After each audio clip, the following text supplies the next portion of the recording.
आणि या हिंगणघाट विधानसभेमध्ये या विधानसभेचं चित्र बदलवून टाकणारे आणि गेल्या 20 वर्षात जेवढी कामं झाली नाही तेवढी कामं यशस्वी करणारे हिंगणघाटचे लोकप्रिय आमदार समीर कुणावारजी,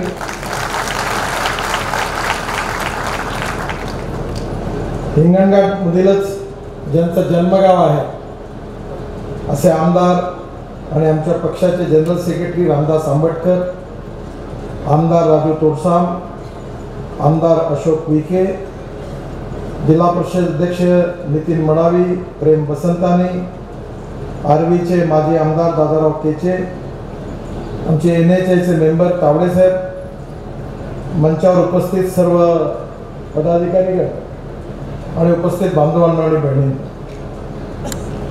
दिनांक 2 ऑक्टोबर 2017 रोजी वर्धेमध्ये मी ज्यावेळी आलो होतो त्यावेळी या जिल्ह्यात 4,698 कोटी रुपयाचं वर्धा पॅकेज घोषित केलं होतं. परंतु जी कामे घोषित केली होती त्या सर्व कामाला सुरुवात झालेली आहे, याचा मला अतिशय आनंद आहे.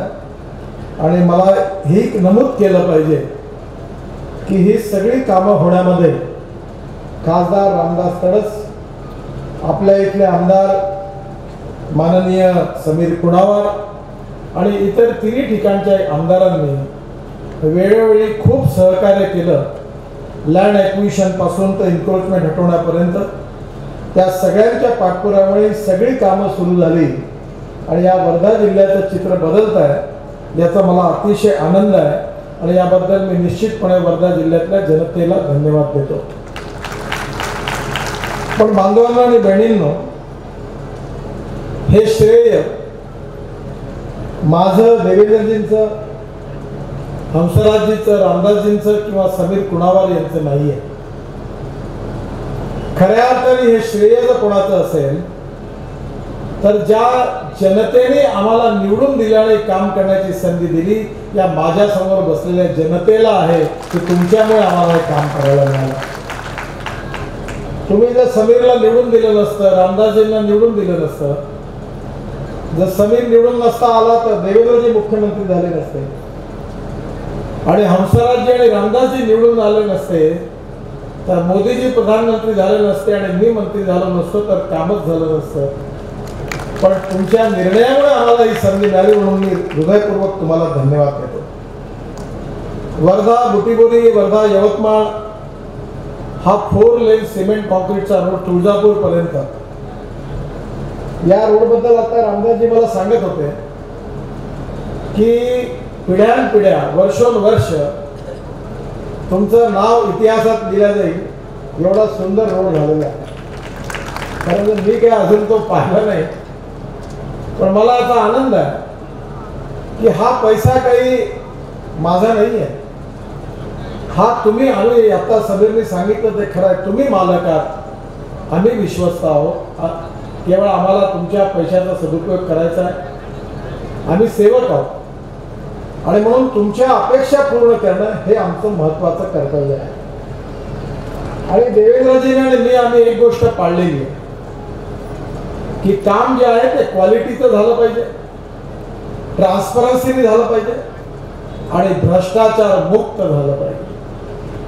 आपल्या आशीर्वादाने आम्ही दोघं छाती काढून असं म्हणू शकतो की मी माझ्या विभागामध्ये 10 लाख कोटी रुपयाची कामं दिलेली आहे, पण एकाही कॉन्ट्रॅक्टरला कामाकरता माझ्याकडे यावं लागलं नाही, एकही रुपयाचा भ्रष्टाचार झाला नाही, एवढे चांगली कामं झाली.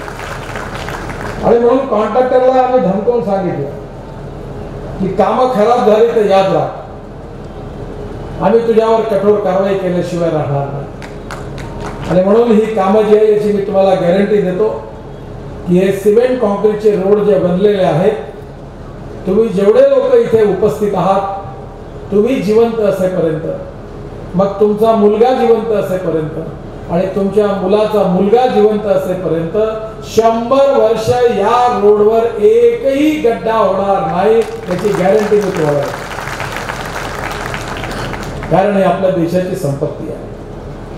आज हिंगणघाटमध्ये 3 कामाचं लोकार्पण होता. हिंगणघाट मधला रेल्वे उड्डाण पूल हा 1.15 किलोमीटर 30 कोटी रुपयाचा आहे. पण मी एक गोष्ट जरूर सांगतो समीरजी, ह्या पुलामध्ये तुमच्या आधी जे आमदार होते शिंदे साहेब, त्यांनी पण सातत्याने खूप पाठपुरावा केला. कारण राजकारणामध्ये जरी काही गोष्टी असल्या पार्टीच्या वरती उठून विचार केला पाहिजे. ते माझ्याकडे वारंवार यायचे आणि त्यांचंही पण योगदान आहे, कारण या पुलाच्या कामात बऱ्याच अडचणी आल्या होत्या. त्यामुळे त्यांनाही मी धन्यवाद देतो. नंतर समीरलाही धन्यवाद देतो. वडनेर ते देवगिरी मार्गाचं चौपदरीकरण हा जवळपास 30 किलोमीटर 250 कोटी आणि केळापूर ते पिंपळकुटी मार्गाचं चौपदरीकरण हे 22 किलोमीटर 200 कोटी. हे 450 कोटी रुपयाचं काम हे बंद पडलं होतं. कॉन्ट्रॅक्टर पळून गेले होते.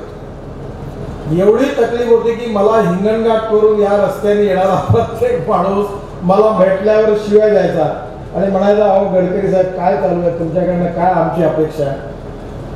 आणि म्हणून तावडेंनी सांगितलं की डोळ्याचं ऑपरेशन करून गेलं तर डोळा पडला आणि हे दुर्भाग्य होतं. आणि असा पेस पडला होता लिगली की आजकाल एवढं कोर्टाच्या केसेस होत्या, कॉम्पेन्सेशन होतं, एवढ्या अडचणी आल्या. शेवटी आम्ही निर्णय घेतला, कामं टर्मिनेट केले आणि टर्मिनेट केल्यानंतर नवीन टेंडर काढली आणि आज दोन्ही कॉन्ट्रॅक्टर मध्ये कदम इथे आहेत कॉन्ट्रॅक्टर, हे दोन्ही कामं मला वाटतं कदमकडे होतं की कदम दुसरा दोन कॉन्ट्रॅक्टरनी कामं चांगली केली आणि हंसराजजींच्या लोकसभा क्षेत्रामध्ये 480 कोटी रुपयाच्या या कामाचं लोकार्पण होत आहे, याचा मला विशेष रूपाने आनंद आहे. हंसराजजी, वर्धा जिल्ह्याचं पॅकेज जे होतं ते सुरुवातीला 4,698 कोटी रुपयाचं होतं. पण आता मी तुम्हाला सांगतो की हे पॅकेज जे आहे हे 2,000 कोटींनी वाढलेलं आहे. जवळपास 6,500 कोटी रुपये झालेलं आहे. पण तुम्ही यवतमाळ जिल्ह्याचं पॅकेज 11,000 कोटीचं आहे. तुमचं काही कमी नाही आहे. कारण हंसराजजी खूप अस्वस्थ झाले की सगळं वर्धा जिल्ह्यातच, मला देवेंद्रजीला म्हणाले का तुम्ही सगळं वर्धा जिल्ह्यातच करून द्याल. पण वर्धा जिल्ह्यामध्ये यवतमाळ जिल्ह्यात 11,000 कोटीचे कामं सुरू आहे. आणि मला आनंद आहे की आपल्या लोकसभा सदस्य काळामध्ये काम झालं पाहिजे, अपेक्षा योग्यच आहे. मी माझ्या लोकसभा क्षेत्रामध्ये देवेंद्रजी आणि मी नागपूरचे आहोत. काही लोक आमच्यावर आरोप करतात पुण्या मुंबईत की आता नागपूरला राहायला चला, पुण्यात काही अर्थ नाही. पण देवेंद्रजी आणि मी कधी पुण्या मुंबईवर अन्याय नाही केला. पुण्या मुंबईचा एक्सप्रेस हायवे बांधला, पुण्याची मेट्रोचा मार्ग काढला, पुण्याचं एअरपोर्ट बांधला. म्हणून आम्ही कुठेही अन्याय केला नाही. पण त्याचबरोबर नागपूर लोकसभेमध्ये, केवळ लोकसभेमध्ये, जिल्ह्यात नाही म्हणत आहे, 66,000 कोटी रुपयाची कामं सुरू आहे. त्याचा मला आनंद आहे. कारण नागपूर महाराष्ट्राची उपराजधानी आहे आणि त्याचं चित्र बदललं पाहिजे. आम्ही विदर्भाची मागणी याकरता करत होतो की आम्हाला विकास पाहिजे विदर्भाचा. आणि विदर्भाचा विकास झाला असेल तर नागपूरचा विकास पाहिजे, वर्धेचा पाहिजे, यवतमाळचा पाहिजे, शेतकऱ्याचा पाहिजे, कामगाराचा पाहिजे, तरुण मुलाच्या हाताला काम पाहिजे. आणि म्हणून आम्ही वेगळ्या विदर्भ आमच्यावर अन्याय होतो म्हणून मागणी करत होतो. आज आमच्या हातामध्ये सत्ता आणि या सत्तेचा उपयोग करून विदर्भाचं भविष्य बदलवणं हे आमच्या समोरचं आव्हान आहे. आणि देवेंद्रजी, आम्ही विदर्भाचं भविष्य बदलवल्याशिवाय राहणार नाही. आणि आता विदर्भाचे लोक बॅकलॉग काढणार नाही, तर बॅकलॉग काढायची जबाबदारी महाराष्ट्रातल्या इतर विभागाला आम्ही देणार आहोत. ही गोष्ट नक्की आहे आणि हे सांगताना मला काही संकोच होत नाही. आजपर्यंत आम्ही अन्याय सहन केला, आमच्या इथे का नाही विकास झाला पाहिजे. आणि म्हणून आज विदर्भाचं चित्र बदलत आहे, यवतमाळचंही बदलत आहे, वर्धेचंही बदलत आहे. आज या ठिकाणी नांदगाव चौक हिंगणघाट येथे उड्डाण पूल 1.14 कोटी रुपये मंजूर झाला. सेलडोह सिंधी रेल्वे सेवाग्राम पवनार हा जवळपास 50 किलोमीटरचा 404.33 कोटी रुपयाचा त्याचं भूमिपूजन झालं. वर्धा हिंगणघाट ज्याच्याकरता समीर माझ्याकडे वारंवार यायचा, सातत्याने रस्ता भयंकर खराब झाला होता आणि केवळ समीरच्या आग्रहामुळे वर्धा ते हिंगणघाट हा 216.90 कोटी रुपयाचा 36 किलोमीटरच्या रस्त्याचं काम आता सुरू होत आहे. दादाराव सातत्याने मागणी करायचे वर्धा आर्वी, त्यांचं म्हणलं होतं आर्वी उड्डाण पूल बांधा. आता प्रत्येक जण ग्रामपंचायतवाला पहिले म्हणायचा की रस्त्याचे गड्डे बुजवा, आता कोणी येते म्हणजे उड्डाण पूल बांधा 100 कोटीला, कारण लोकांची अपेक्षा वाढली. पण वर्धा आर्वी रस्ता 53.70 किलोमीटर 306 कोटीचा, त्याचा आज भूमिपूजन होत आहे. आर्वी ते तळेगाव 13.70 किलोमीटर 99.43 कोटी, त्याचं भूमिपूजन होत आहे. आणि त्याचबरोबर तळेगाव ते गोणापूर हे 43.30 किलोमीटर 264.41 कोटी, असं 1374.27 कोटी रुपयाच्या कामाचं आज भूमिपूजन होत आहे. आणि या सगळ्यांना वर्क ऑर्डर दिलेल्या आहे, कामाला सुरुवात झालेली आहे. मी निश्चितपणे वर्ध्याच्या जनतेचं अभिनंदन करतो. नवीन 3 कामाच्या मंजुरीच्या दृष्टीने आताच मला रामदासजींनी आणि समीरनी मागणी केली की जामच्या जंक्शनवर पूल पाहिजे. मला माहिती होतं ते मागणी करणार आहे आणि म्हणून मी त्यांना येतानाच मंजुरी घेऊन आलो. त्यामुळे जाम येथे NH44 1.16 किलोमीटर 100 कोटी रुपयाचा उड्डाण पूल मी मंजूर करत आहे आणि याच्या कामाला लवकरच सुरुवात होईल. आता समीर तुझ्या कामात तोही ऍड करून घे. नंतर वर्धा पुलगाव दुपदरीकरण 60 किलोमीटर 475 कोटी रुपये, त्याचाही पण मी मंजुरी देत आहे.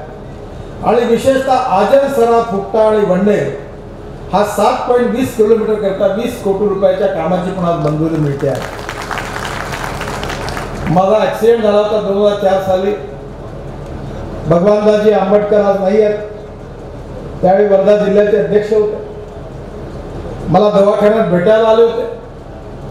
मी अतिशय कठीण अपघातातून वाचलो होतो आणि मला जेव्हा भेटले तेव्हा त्यांच्या डोळ्यात एवढे रडायला लागले, त्यावेळी मलाही खूप वाईट वाटलं.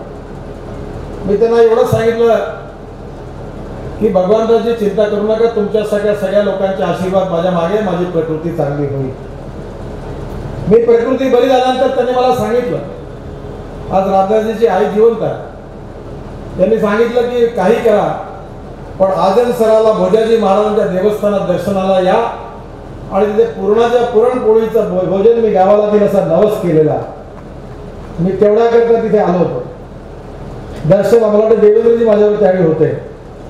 दर्शन घेतलं आणि मला त्यावेळी भगवानदासजींनी सांगितलं की या आजन सरा फुकटा बनणाऱ्या या रस्त्याला मात्र तुम्ही हा रस्ता बांधून द्या. खऱ्या अर्थाने मी त्यावेळी सांगितलं होतं की मी नक्कीच हा रस्त्याचं काम करीन. आणि मला आनंद आहे की आज जरी भगवानदासजी जिवंत नसले तरी भोजाजी महाराजांचं देवस्थान असणारा, आपल्या सगळ्यांच्या श्रद्धास्थान असणारा हा रस्ता याला आज मंजुरी मिळालेली आहे. हे जसं भोजाजी महाराजांना एक अभिवादन आहे, तसंच भगवानदासजींना दिलेल्या शब्दातून मी मुक्त झालो आणि त्यांना दिलेलं वचन पूर्ण झालं ही त्यांच्याही करता श्रद्धांजली आहे. याचा मला मनापासून खूप आनंद होतो. 593.45 कोटीच्या 3 कामांना आज मंजुरी मिळालेली आहे.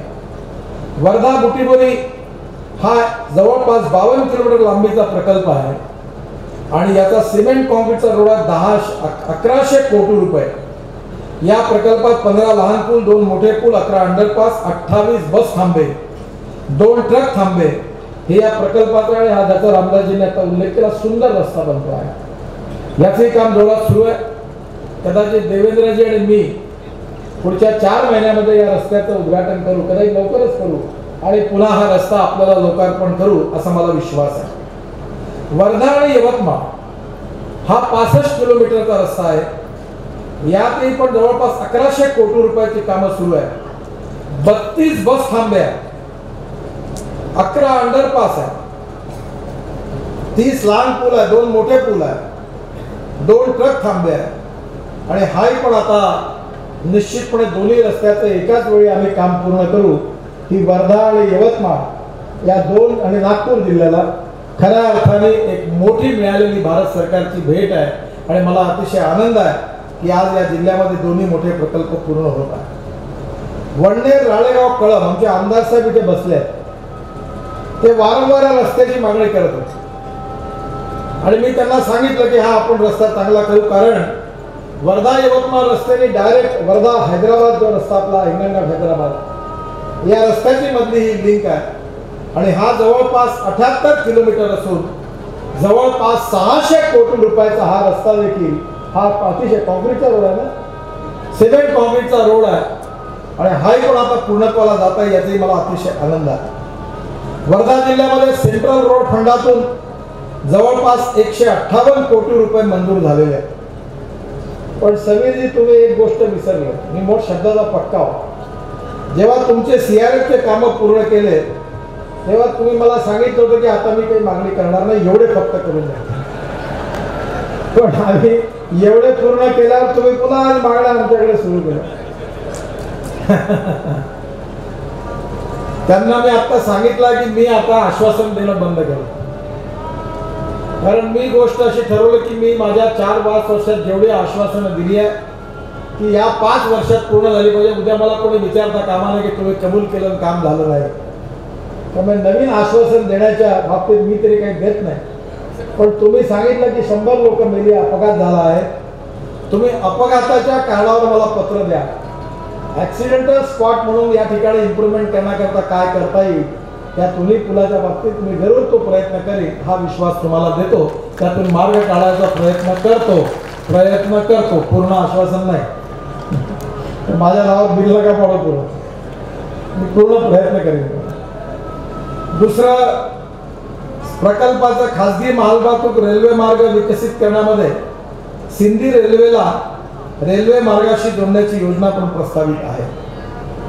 आपल्या इथल्या युवकांना विशेषतः रोजगार मिळाला पाहिजे आणि त्याकरता आपण 500 कोटी रुपयाची गुंतवणूक करून सिंधीला ड्रायपोर्ट बांधतो आणि तुम्हाला सांगतो, देवेंद्रजींनी मी मिळून त्या ठिकाणी आता अजून 50 एकर जागा एक्वायर्ड केली कालाटुले साहेबांची, आणि त्या जागेवर ती जागा मी मेट्रोला दिलेली आहे आणि मेट्रो महाराष्ट्र सरकार आणि JNPT मिळून आम्ही ब्रॉड गेज मेट्रोचा रेल्वेचे डबे तयार करणारा मोठा कारखाना सिंधीला उघडणार आहोत आणि या कारखान्यातून कमीत कमी 2000 लोकांना डायरेक्ट रोजगार मिळणार आहे।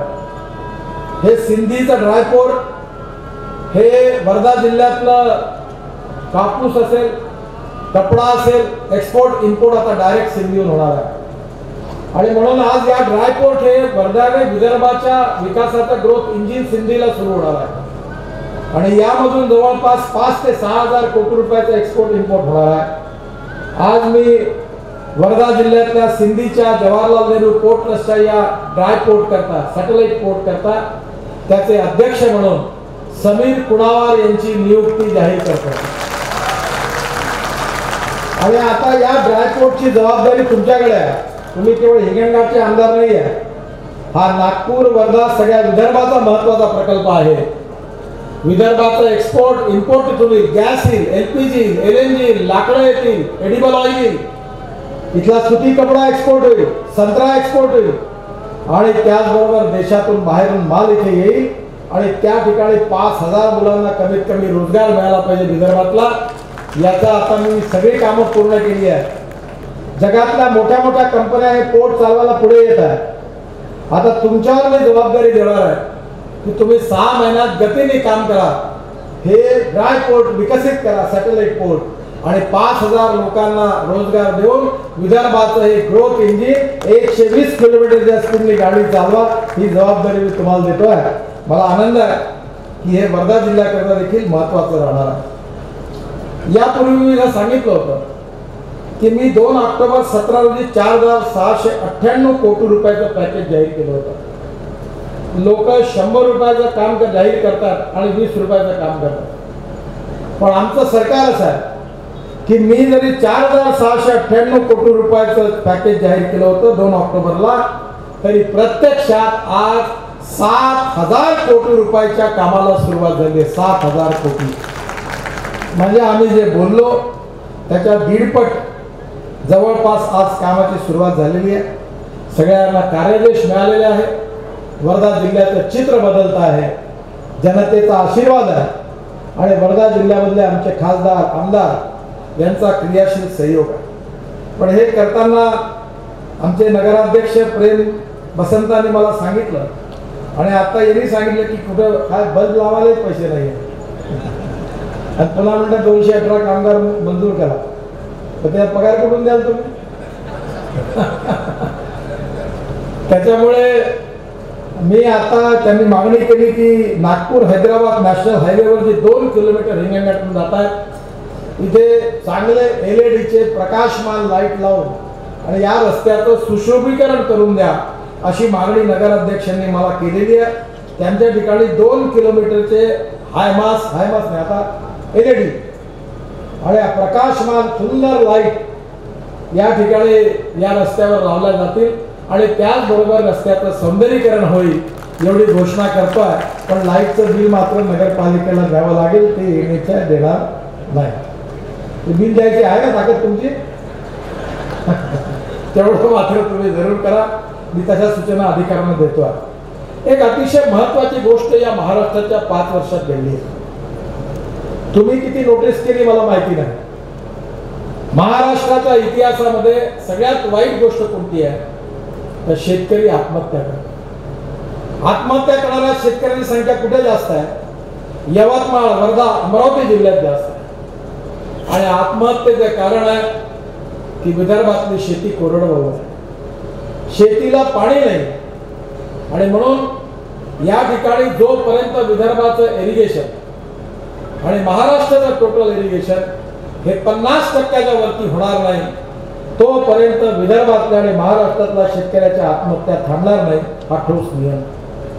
मी माननीय मुख्यमंत्र्यांचं अभिनंदन करतो. आधीच्या मुख्यमंत्र्यांनी घोषणा केल्या, प्रयत्न केले, ते प्रामाणिक होते. सुधाकरराव नाईक जलसंवर्धनाचं वारंवार म्हणायचे पण जनतेने ते सिरियसली घेतलं नाही. पण देवेंद्रजींच्या काळामध्ये महाराष्ट्राने सगळ्यात चांगलं कोणतं काम केलं असेल तर जलसंवर्धनाचं, जलशिवाराचं काम हे महाराष्ट्राच्या इतिहासातलं सगळ्यात चांगलं काम आहे. आज पाऊस कमी पडलेला आहे, दुष्काळाची स्थिती आहे. पण आम्ही अशी स्थिती निर्माण करू की यापेक्षा कमी जरी पाऊस पडला तरी महाराष्ट्रात दुष्काळ होणार नाही. पाण्याचा एक एक थेंब आम्ही साठवल्याशिवाय राहणार नाही याचा निर्धार करण्याची गरज आहे. धावणाऱ्या पाण्याला चालायला लावा, चालणाऱ्या पाण्याला थांबायला लावा आणि थांबलेल्या पाण्याला जमिनीला प्यायला लावा. आणि विहिरीवर आपल्याला पंप पाणी आलं पाहिजे, पंप बसला पाहिजे.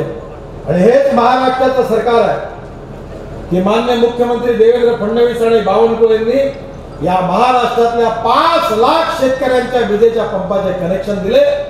आज 24% वीज शेतकऱ्यांच्या पंपाची वाढली. विजेची अडचण आहे पण शेतकऱ्यांना विजेचे पंप त्यांचा मार्ग काढायचा प्रयत्न केला, त्यामुळे महाराष्ट्र बदलतो. पण एवढ्यावर थांबलो नाही तर जुन्या सरकारने सिंचनाची स्मारकं तयार केली होती, कामं बंद पडली होती. पण मी महाराष्ट्र देशाचा वॉटर रिसोर्सेस इरिगेशन मंत्री बनलो. देवेंद्रजींनी मागणी केली की या ठिकाणी बळीराजा म्हणून दुष्काळग्रस्त, आत्महत्याग्रस्त भागामधले 108 प्रकल्प पूर्ण करण्याकरता तुम्ही आम्हाला पैसे द्या. मला आनंद आहे की या ठिकाणी आम्ही नाबार्डचं कर्ज मंजूर करून दिलं, 25% भारत सरकारकडनं दिलं आणि 20,000 कोटी रुपये बळीराजा योजनेकरता दिले. त्या 108 प्रकल्पाकरता ज्यात विदर्भ आणि मराठवाडा आणि पश्चिम महाराष्ट्रातील प्रकल्प आहेत. आणि प्रधानमंत्री सिंचाई योजनेमध्ये 20,000 कोटी दिले, त्या 26 प्रकल्प अपूर्ण ते आहेत. हे 108 प्रकल्प आणि 26 प्रकल्प जर पूर्ण झाली तर मी तुम्हाला विश्वासाने सांगतो की विदर्भाचं सिंचन 48 ते 50% पोहोचल्याशिवाय राहणार नाही आणि विदर्भातला एकही शेतकरी आत्महत्या करणार नाही असा माझा विश्वास आहे. आणि या प्रकल्पाची कामं जोरात सुरू आहे. 40,000 कोटी भारत सरकारकडनं मी या सिंचन प्रकल्पाकरता दिलेले आहेत.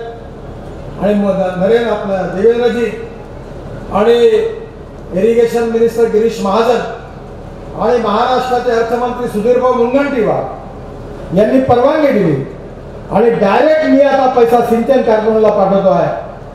सुनील देशमुखांना जबाबदारी दिलेली आहे आणि मला विश्वास आहे की हे सगळे प्रकल्प 1 वर्षाच्या आत पूर्ण होतील. गोसीखुर्दचा प्रकल्प आम्ही पूर्ण करणार व्हायच्या बाहेरचा आहे आणि हे सगळे प्रकल्प पूर्ण झाले तर विदर्भ सुजलाम सुफलाम झाल्याशिवाय राहणार नाही आणि विदर्भाचं चित्र बदलल्याशिवाय राहणार नाही. आणि शिवाय जलसंवर्धनाची कामं सुरू आहे याचा मला विशेष आनंद आहे. शेवटी हे करत असताना बुलढाणा, अकोला आणि वाशिम जिल्ह्यामध्ये आम्ही एवढं नदी नाल्यांची माती काढली, ॲग्रिगेट काढलं, रस्त्यात वापरलं आणि पाण्याचं लाखो लिटर करोड लिटरचं स्टोरेज तयार झालं. आज त्या ठिकाणी पाणी साठवलं जाणार. पण मला या ठिकाणी आनंद होतोय की वर्धा जिल्ह्यामध्ये वर्धा हिंगणघाट रस्त्यावर 3 ब्रिज कम बंधारे, वर्धा आणि रस्त्यावर 1 ब्रिज कम बंधारा, तळेगाव गोडापूर रस्त्यावर 3 ठिकाणी ब्रिज कम बंधारे, ब्रिजे राहील आणि बंधारे 7 बंधारे या ठिकाणी बांधण्याचा निर्णय आम्ही घेतलेला NHच्या मार्गावर. यवतमाळ जिल्ह्यामध्ये हंसराजी, दिग्रज, दारवा, कारंजा 3, आर्णी, नायगाव, गोंडी 4 असे 7 असे तुम्ही वर्धा जिल्ह्यात 7 आणि यवतमाळ जिल्ह्यात 7 आणि महाराष्ट्रात 170 ब्रिज बंधारे आम्ही NHच्या तर्फे राष्ट्रीय महामार्गातर्फे बांधतोय. लातूरमध्ये कधी आता गाडी लावून पाणी आणायची गरज पडणार नाही. लातूर जिल्ह्यात 3 बंधारे बांधतोय. मला विश्वास आहे की शेतकऱ्यांना पाणी मिळालं तर शेतीचं चित्र बदलेल. मी मुख्यमंत्र्यांना एवढीच विनंती करणार की त्यांच्या नेतृत्वाखाली त्यांनी प्रयत्न केला ना अमरावतीमध्ये 13 टेक्सटाईल इंडस्ट्री सुरू झाल्या. अमरावती जिल्ह्यात 15,000 तरुण मुलांना काम मिळालं. आपण या वर्धा जिल्ह्यात, यवतमाळ जिल्ह्यात कापूस उत्पादक जिल्ह्यामध्ये देखील इंडस्ट्री, कापसावर आधारित उद्योग आले पाहिजे. तरुण मुलाच्या हाताला काम मिळालं पाहिजे. गावाचा विकास झाला पाहिजे. गरीब गरीब असतो, गरीबाला जात पंथ धर्म आणि भाषा नसते. जे पेट्रोल हिंदूला ज्या भावात मिळतं त्याच भावात मुसलमानाला मिळतं आणि म्हणून गरिबी, भूकमर आणि बेरोजगारी आपली समस्या आहे.